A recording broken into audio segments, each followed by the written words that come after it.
За энэ асуудлыг бол дэмжиж байгаа.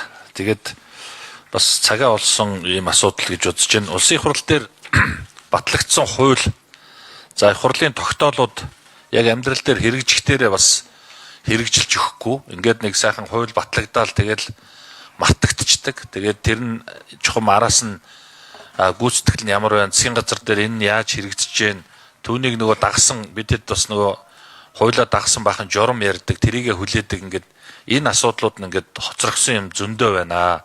Тэгэхээр энэ асуудлыг яг энэ байнгын хорооны эрхлэх асуудлын хүрээнд гэж хязгаарламааргүй байна.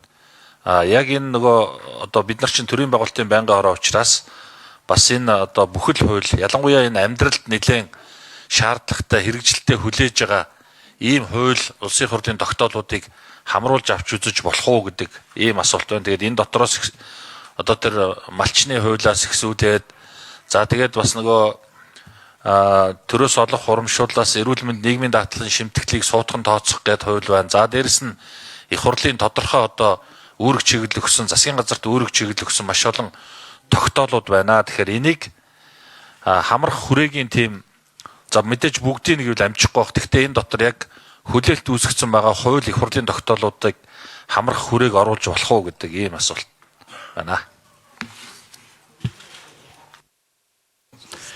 За донгшмын асуултанд хариулъя. За яг одоо үнэтэй төсөөтэй ижил одоо үйл ажиллагаа хүний хөгжил нийгмийн бодлогын байнгын орон дээр хийгдсэн.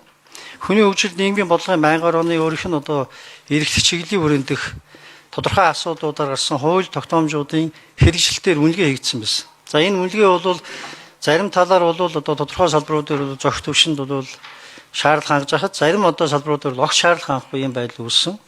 Тэр битгий одоо шинэ зарим хууль тогтоомжууд өөрөө одоо шинэ хэрэгжих хүрээ болон хэрэгжих одоо цаг хугацааны хувьд бол нэлээд одоо хоцорсон, эсвэл одоо шинэ ач холбогдол нь алдагдсан ийм нөхцөл байдал тогтоогдсон. Тэгээ энэ дээр ажлын хэсэг дүгнэлт хийгээд энэний дагуу бол тодорхой шийдвэрүүд гаргасан. Тэр зарим одоо хууль тогтоомжийн төслүүдийг хүчингү болох чиглэлээр бол саналууд гарсан. Зарим хууль тогтоомжийн төслүүдийн хэрэгжилтийг хангуулах чиглэлээр бас одоо чиглэлүүд гарсан байна. Тэгэхээр одоо энэ манай одоо байнгын хорооны бас одоо хариалах тодорхой чиглэлүүдтэй холбоотой ямар ч хууль тогтоомжийн төслийг бол бид бол байнгын хорооны хүрээнд энэ ажлын одоо хэсэгт бол чиглэл болгож энийг бол үнэлүүлэх, энэтэй холбоотой санал зөвлөмж гаргуулах, тодорхой чиглэл гаргуулах одоо бүрэн боломжтой гэсэн одоо ийм одоо дүгнэлтийг бид урдсан байдлаар одоо бас тааханд танилцуулж байгаа. Тийм учраас таны хэлсэн санал бол энэ хүрээнд бол хэрэгжээд явах бүрэн боломжтой.